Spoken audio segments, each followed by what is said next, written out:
எல்லாருக்கும் வணக்கம். இன்னைக்கு வந்து சண்டே ஈவினிங். ஸோ நான் என்ன பண்ணுறேன்னா குருமா தான் பண்ண போகிறேன். சப்பாத்தியும் குருமாவும் தான் பண்ண போகிறேன். ஜஸ்ட் கேஷுவலாக உங்க கூட பேசிட்டே ஷேர் பண்ணலாம் அப்படின்னு நினச்சேன். அதனால இப்போ தான் அந்த காயெல்லாம் கட் பண்ணியிருக்கேன். பீன்ஸு கேரட்டும் கட் பண்ணி ரெடியாக வச்சிருக்கு. இந்த பக்கம் உருளைக்கிழங்கு கட் பண்ணிட்டேன். ஸோ தண்ணியில் போட்டுருவோம். ஒன்று ஒன்றா ரெடி பண்ணிகிட்டே வரேன். அதுக்கப்புறமா தான் நம்ம வந்து பண்ண போகிறோம். பாருங்கள், இதில் வந்து இஞ்சி பூண்டு பச்சை மிளகா அரைச்சி வச்சுருக்கேன். நம்ம வந்து தனியா மசாலா பண்ணோம் இல்லையா, ஸோ அந்த பொடியை மட்டும் யூஸ் பண்ணி தான் நான் வந்து இன்னைக்கு குருமா பண்ண போறேன். ஸோ பண்ணும்போதே உங்க கூட ஷேர் பண்ணலாம். ஏன்னா அந்த பொடி பண்ணி வச்சுட்டு எதுக்கெல்லாம் யூஸ் பண்றது அப்படின்னு நம்ம யோசனை பண்ணிட்டு இருப்போம்ல. நான் எதுக்கெல்லாம் யூஸ் பண்றேனோ அப்பெல்லாம் கண்டிப்பா நான் உங்க கூட வந்து ஷேர் பண்ணிக்கிறேன்.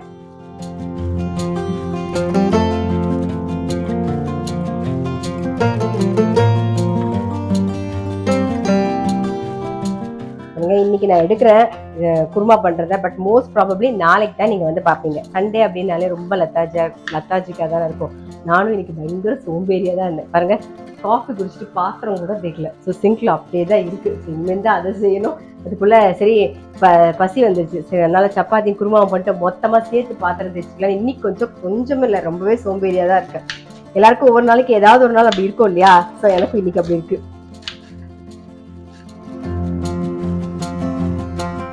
எல்லாம் ரெடி பண்ணியாச்சு. இப்போ வந்து ஆரம்பிக்க வேண்டியதான். எதுவுமே தாளிக்க வேண்டாம். கடாயில கொஞ்சம் எண்ணெய் விட்டுக்கலாம்.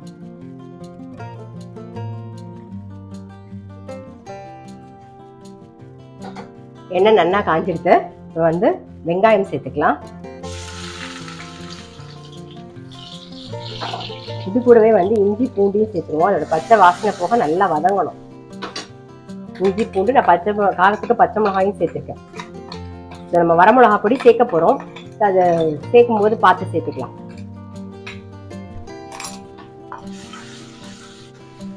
வெங்காயம் வதங்கிட்டு இஞ்சி பூண்டோட பச்சை வாசனை போயாச்சு. தக்காளி சேர்த்துக்கலாம். தக்காளி கூடவே கொஞ்சம் மஞ்சள் பொடி உப்பு ரெண்டுத்தையும் சேர்த்துக்கலாம். கொஞ்சம் வதங்கிடும். மஞ்சள் பொடி உப்பு, தேவையான உப்பு, குருமாக்கு என்ன தேவையோ அதை எல்லாத்தையுமே சேர்த்துறேன்.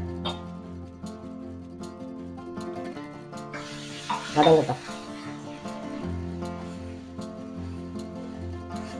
இப்போ தக்காளி வதங்கிட்டு, ஆக்சுவலாக நான் வந்து வரமிளகா பொடி சேர்க்கலாம் அப்படின்னு நினைச்சேன். பட் எங்கள் வீட்டில் அவர் சொன்னார் பச்சை மிளகா காரமே போதும் இருக்கு அப்படின்ட்டாரு. அதனால பச்சை மிளகா காரம் மட்டும்தான். இப்போ இதில் வந்து நம்ம தனியா மசாலா பொடி சேர்க்க போகிறோம். ஆக்சுவலாக இதுலேயுமே நம்ம வந்து வரமிளகா போட்டு தான் அரைச்சிருக்கோம் இல்லையா? ஸோ இதுலேயும் கொஞ்சம் காரம் இருக்கும். அதனால இந்த காரமே போதும் நமக்கு. நல்லா ஒரு 1.5 டீஸ்பூன் கிட்ட சேர்க்குறேன் நான். அவ்வளோதான். இந்த எண்ணெயிலே ஒரு நிமிஷம் வதக்கிக்கலாம். இப்போ தனியா மசாலா பொடி சேர்த்து நல்லா ஒரு நிமிஷம் நல்லா வதக்கியாச்சு. இப்போ காய்கறி எல்லாமே நம்ம சேர்த்துடலாம். எந்த காய்கறி வேணாலும் நம்ம போட்டுக்கலாம். காலிஃப்ளவர், பீன்ஸு, கேரட்டு, உருளைக்கிழங்கு மட்டும், பீன்ஸ், கேரட், காலிஃப்ளவர் எது இருக்கோ காலிஃப்ளவர் மட்டும் கூட போட்டு பண்ணலாம். எது இருக்கோ அது பண்ணலாம். சோயா பிடிக்கும் அப்படின்னு நீங்கள் நினச்சிங்கன்னா சோயா யூஸ் பண்ணலாம். மஷ்ரூம் பிடிக்கும், சோயா சங்க்ஸ் யூஸ் பண்ணலாம். மஷ்ரூம் பிடிக்கும் அப்படின்னா நீங்கள் மஷ்ரூம் கூட சேர்த்துக்கலாம். ஸோ எது பிடிக்குதோ அதை நீங்கள் சேர்த்துக்கலாம். நான் வந்து பீன்ஸ், கேரட், உருளைக்கிழங்கு 3மே சேர்த்துருக்கேன். ஆமா, இன்னைக்கு இப்போ என்ன இருக்கோ அது சேர்த்து பண்றேன். இதுல தண்ணி விட்டுட்டு மூடி வச்சிருவோம், வேகட்டும்.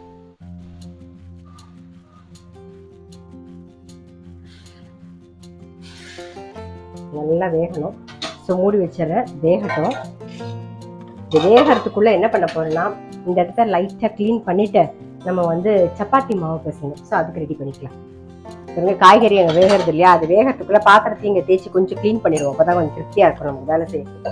இல்லைன்னா எல்லாம் முடிஞ்சிட்டு பார்க்கும்போது கொஞ்சம் மலப்பா தெரியும். இது நிறைய பாத்திரம் இருக்க மாதிரி இருக்கே அப்படின்னு தோணும். அதனால நம்ம இதெல்லாம் முடிச்சுட்டு அதுக்கப்புறம் தேங்காய் அரைக்கணும், அப்புறம் மாவு பிசையணும். அவ்வளவுதான், ரொம்ப சிம்பிள் தான், டக்குன்னு முடிஞ்சிடும். பாத்திரமும் தேய்ச்சாச்சு.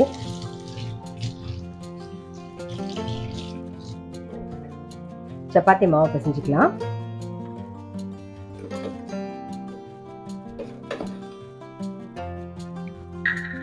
மாவுல தேவையான உப்பு போட்டுருவோம். டக்குனு முடிச்சிடலாம்.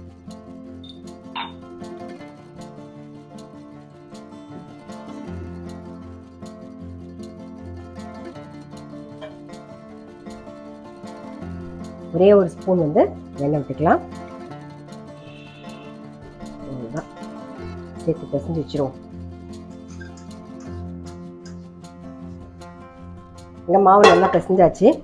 ஸோ மூடி வச்சுக்கோங்க நம்ம கொஞ்ச நேரம். காய் வெந்திருக்குமான்னு பார்த்துடலாம் நம்ம. இந்த குருமா வந்து ரொம்ப சிம்பிள் அண்ட் ஈஸி. கொஞ்சம் காய் வேணும், உருளைக்கிழங்கு மட்டும் வேணும். இன்னும் ஒரு 2 நிமிஷம் இருக்கட்டும். அதுக்குள்ள என்ன பண்ணலாம், தேங்காய் அரைச்சி எடுத்துட்டு வந்துடலாம். நம்ம வேற எதுவுமே போட வேண்டாம். நம்ம அதுல அந்த மசாலாலே வந்து முந்திரி பருப்பெல்லாம் சேர்த்துருக்கோம், அதனால எதுவுமே சேர்க்க வேண்டாம். வெறும் தேங்காய் மட்டும் இருந்தா அரைச்சி லாஸ்டா போட்டா போதும். கசகசா எல்லாமே இருக்கு. இந்த தேங்காய் வந்து ஒரு 1/4 கப்புக்கு தேங்காய் அரைச்சிருக்கேன். இதை அரைச்சி எடுத்துட்டு வந்துடுறேன். தேங்காய் அரைச்சாச்சு. நான் தேங்காய் மட்டும் தான் அரைச்சிருக்கேன். உங்களுக்கு வேணும் அப்படின்னு நினைச்சீங்கன்னா லாஸ்டா வந்து ஒரு 4 முந்திரி பருப்பு சேர்த்து அரைக்கிறதுன்னு தப்பு கிடையாது. பட் நம்ம அதுலயே எல்லாம் சேர்த்துருக்கிறதுனால வந்து அவசியப்படாது, அதனால நான் பண்ணல. நான் வேற தேங்காய் மட்டும் அரைச்சிருக்கேன். இப்போ உருளைக்கிழங்கு, பீன்ஸு, கேரட் எல்லாம் நல்லா வெந்திருக்கு. சரிடா, உங்களுக்கு நல்லா வெந்திருக்கு பாருங்க. இப்போ என்ன பண்ண போறோம்னா, இப்போ தேங்காய் அரைச்ச விழுது இதில் சேர்த்துடலாம். சேர்ந்து நல்லா ஒரு கொதி, அவ்வளோதான். டக்குன்னு சிம்பிளான ஒரு குருமா ரெடி. பாருங்க, இந்த குருமா பண்றதுக்கு மெனக்கிட வேண்டிய அவசியமே கிடையாது. நீங்க போற போக்குல அப்படியே எல்லா வேலையும் செஞ்சுட்டே இதை பண்ணிடலாம். நான் சொன்ன மாதிரி இதை தாளிக்கணும் அதை தாளிக்கணும்னு ஒண்ணுமே கிடையாது. அந்த பொடி மட்டும் ரெடி பண்ணி வச்சுக்கோங்க. உடனே டக் டக் டக்குன்னு இதை போட்டு பண்ணிடலாம். காயை கட் பண்ணி போட்டு அது வெந்துட்டு இருக்கிற நேரத்துக்குள்ள நீங்க மிச்ச வேலையெல்லாம் முடிச்சுட்டு வந்துடலாம். முந்திரி பருப்பும் ஆப்ஷனல் தான். நம்ம அது போட்டோம், உங்களுக்கு வேணும்னா சேர்த்துக்கலாம், இல்லைன்னா ஒன்றும் பிரச்சனை இல்லை. தேங்காய் மட்டும் அரைச்சி விட்டா கூட ரொம்பவே டேஸ்டா இருக்கும். அது மட்டும் போதும், அவ்வளவுதான். நான் பண்ண மாதிரி அப்படியே பண்ணி பாருங்க, ரொம்ப நல்லா வரும். பாருங்க, இந்த பக்கம் வந்து குருமா ரெடி. நான் சொன்ன மாதிரி நீங்க பார்த்துட்டு இருக்க நேரமே பாத்தீங்கன்னா தெரியும். இப்படிங்கிறதுக்குள்ள நம்ம பண்ணி முடிச்சிட்டோம். இல்ல கொத்தமல்லி போட்டுட்டோம். எப்பயுமே நான் சொல்றதுதான், மேலாக ஒரு ஸ்பூன் வந்து நெய் விட்டுக்கலாம். இது ஆப்ஷனல் தான், உங்களுக்கு பிடிச்சிருந்தா மட்டும் நீங்க சேர்த்தா போதும். பட் நெய் விட்டா ரொம்ப நல்லா இருக்கும். நல்லா ஒரு ஸ்பூனுக்கு நெய் விட்டுருக்கேன், அவ்வளோதான். ஜஸ்ட் மிக்ஸ் பண்ணிட்டு ஆஃப் பண்ணிடுவோம். பாருங்க, சூப்பரா இருக்கு பாருங்க, நம்மளுடைய வெஜிடபிள் குருமா ரெடி. இது மட்டும் கிடையாது, நீங்க வடகறி எல்லாம் பண்ணா கூட இதை வந்து இந்த பொடியை சேர்த்து பண்ணலாம். ஸோ நான் பண்ணும்போது உங்களுக்கு காமிக்கிறேன். இப்போ எந்த ஸ்டேஜில் சேர்க்கணும், எவ்வளோ சேர்க்கலாம், என்னென்னலாம் தாளிக்கலாம் அப்படிங்கிறதையும் நான் சொல்றேன். சப்பாத்தி தான் அடுத்தது ரெடி பண்ண போறோம். இதெல்லாம் ஊற வச்சுட்டு, ஆமா இன்னைக்கு சரி ஓகே. இன்னைக்கு வந்து சப்பாத்தி வந்து பரோட்டா ஸ்டைல்ல கேட்டிருக்காரு. நான் அது மாதிரி தான் பண்ண போறேன். இப்போ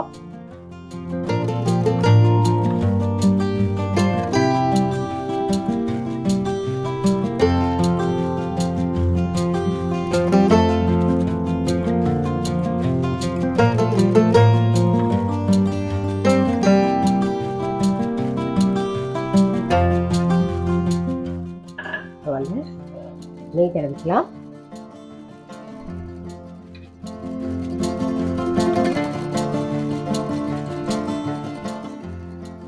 மாவு அப்படியே ஸ்ப்ரிங்கிள் பண்ணிடுவோம்.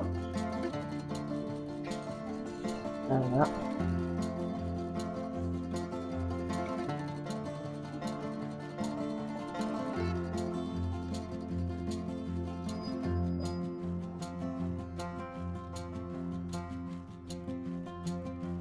நல்லா டேஸ்டா இருக்கும், பரோட்டா மாதிரியே இருக்கும்.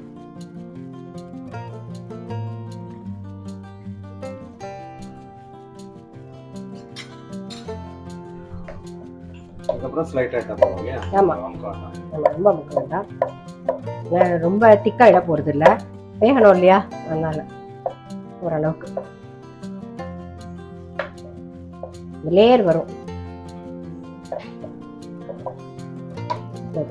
பாருங்க, இந்த அளவுக்கு திண்டா போதும், கரெக்டா இருக்கும். வெந்து வரும்போது பாருங்க, தோசை சப்பாத்தி கல் வச்சிருந்து அது நல்லா காஞ்சிட்டு பரோட்டா போட்டு எடுத்துடலாம். திருப்பிடலாம்.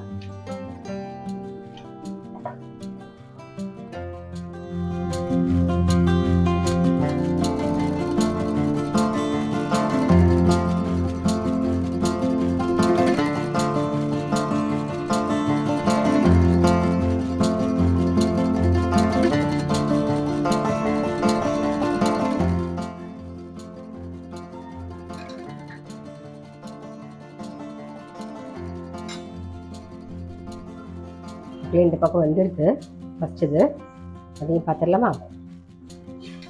பாருங்க, நல்லா வந்துருக்கு. இன்னும் அப்படியே ரொம்பலாம் எண்ணெயெல்லாம் தேவையில்லை. நம்ம நெய் அந்த ஸ்பூனை தடவி விட்டாலே போதும். தடவினாலே போதும்.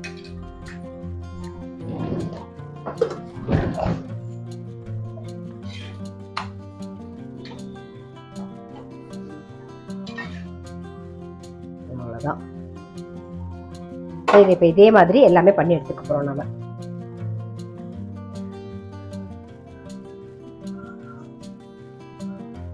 தட்டி காமிக்கிறேன். அதுலேயும் லேயர் வந்திருக்கும் பாருங்க. நல்ல லேயராக வரும் அழகா. பசங்க பரோட்டா கேட்டாங்கன்னா பரோட்டா மைதா மாவுக்கு பதிலாக டக்குன்னு நீங்கள் வந்து கோதுமை மாவு பிசைஞ்சு ஃபாஸ்ட்டாக இட்டு டக்குன்னு பண்ணி விட்டுடலாம்.